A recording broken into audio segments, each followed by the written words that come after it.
यौन शोषण के आरोपी आसाराम बापू करीब 10 साल से जेल में बंद है, जिनकी रिहाई के लिए आज राजधानी भोपाल में सैकड़ों प्रदर्शनकारियों ने सड़कों पर मोर्चा खोल दिया और नारेबाजी करते हुए आसाराम बापू की रिहाई की मांग की।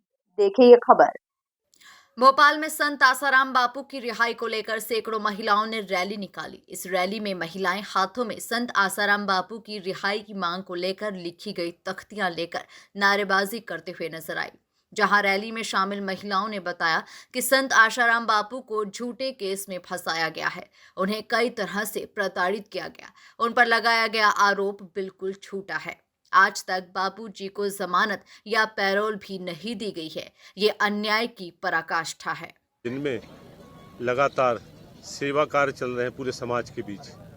अभी आपको पता है पूरे देश भर में मातृ पितृ पूजन दिवस व्यापक तौर पे हो गया। बापूजी ने जब घोषणा की थी उसके बाद लगातार और आने वाले समय में यह एक विशाल पर्व के रूप में मनाया जाएगा।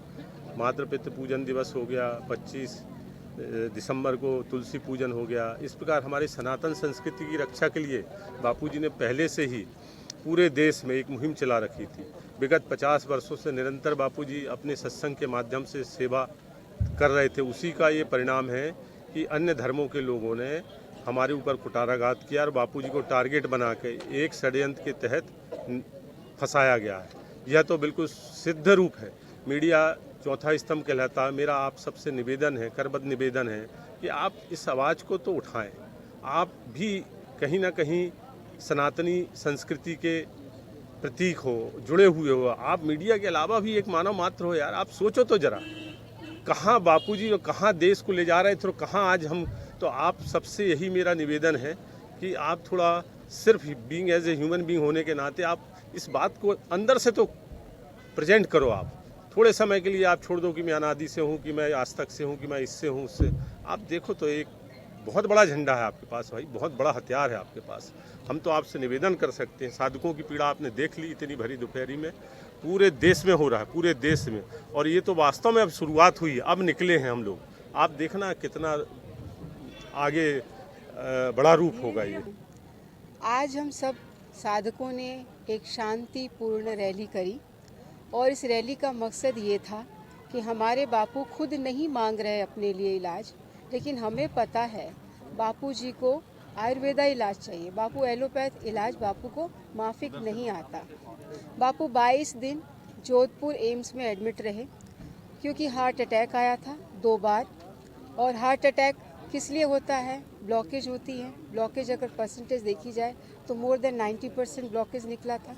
3 आर्टरीज जिसकी ब्लॉकेज हो उसको हार्ट अटैक इस उम्र में हो तो कितनी खतरे की बात है।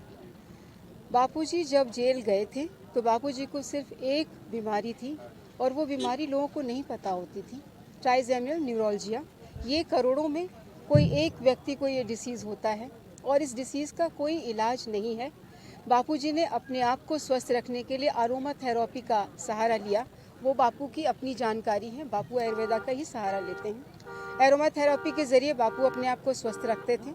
लेकिन जब बापूजी जेल गए तो जेल में कैपेसिटी है वो बापूजी यहाँ पर बैठे हैं, ये साक्ष्य रखा गया। ये फोटोग्राफ्स है, वीडियो है, फोटो है, सभी कोर्ट में ये तख्त रखे गए हुए हैं कि जिस समय की वो घटना बता रही है बापूजी, तो यहाँ मंगनी का कार्यक्रम चल रहा है, कोई साधक परिवार आया है, बापूजी यहाँ बैठे हुए मिल रहे हैं। ये टाइमिंग पूरा उसमें मैच करवाया हुआ है।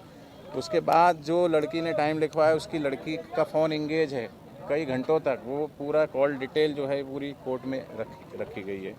इतना हमने जो दिया।